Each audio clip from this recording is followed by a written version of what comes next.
Start. Particular features of tibia and fibula. We'll first see the particular features of tibia. We'll start with the upper end of the tibia first. So in the upper end of tibia we have this medial condyle, the lateral condyle, the intercondylar area and the tibial tuberosity. Main attachments on the medial condyle of the tibia are, you have seen this groove on the posterior surface of the medial condyle of the tibia. This groove provides insertion to the semimembranosus muscle here. Now on the lateral condyle, the flat impression on the posterior aspect of this lateral condyle, it provides attachment to the iliotibial tract here. The main attachments to be remembered here are in the intercondylar area from anterior to posterior aspect.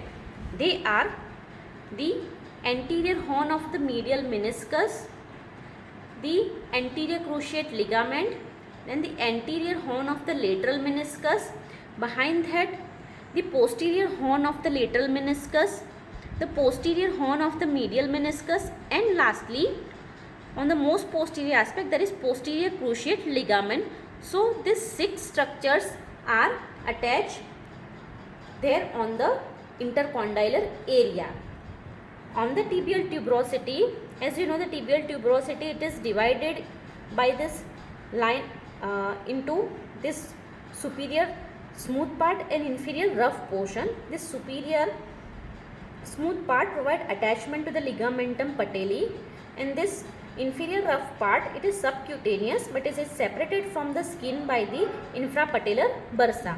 So these are the main attachments on the upper end of the tibia. Now come to the shaft. As you know, the shaft of tibia is prismoid in shape and it has 3 surfaces: the lateral surface, the medial surface and the posterior surface. Here the medial surface of the tibia is almost subcutaneous except at its upper end. The upper end of the medial surface of the tibia, it provides attachment to the sartorius, gracilis and the semitendinosus muscle, and these 3 muscles together they are known as gyropes here. On the lateral surface of the tibia, it provides attachment to the tibialis anterior muscle here, and here the lower end of the medial surface, it is related with the great saphenous vein.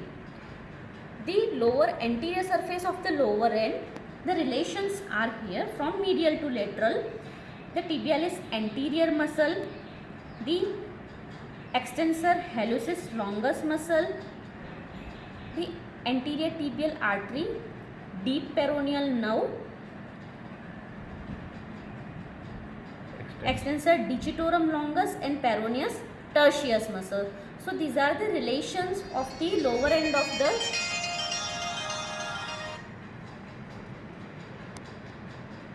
anterior surface here. Now come to the posterior surface of the tibia. As you know, the posterior surface of the tibia is divided into 3 parts by the soleal line, a triangular part above the soleal line, and the vertical part below the soleal line is divided by this median ridge into medial and lateral areas.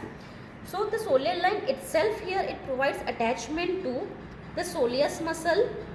The triangular area above the soleal line, it provides attachment or the fibers of insertion of the popliteus muscle here. Here the median area here below the soleal line, it provides attachment to the flexure digitorum longus muscle, and the lateral area here provides attachment to the tibialis posterior muscle. Again here the lower end here, the posterior surface of the lower end, it is related with here from medial to lateral aspect, the tibialis posterior muscle, the flexure digitorum longus muscle, posterior tibial artery, the tibial nerve and the flexure hallucis longus muscle. So these are the main attachments and the relations of the posterior surface of the tibia here. This notch here, it provides attachment to the not the attachment actually, it is this fibular notch here, it forms lower tibiofibular joint, which is syndesmosis type of fibrous joint here. And one important ligament is attached here on the medial malleolus, which is deltoid ligament. The inferior surface here, As you know, it articulates with the superior surface of the body of the talus to form the ankle joint. So these are the main relations and attachments on the tibia.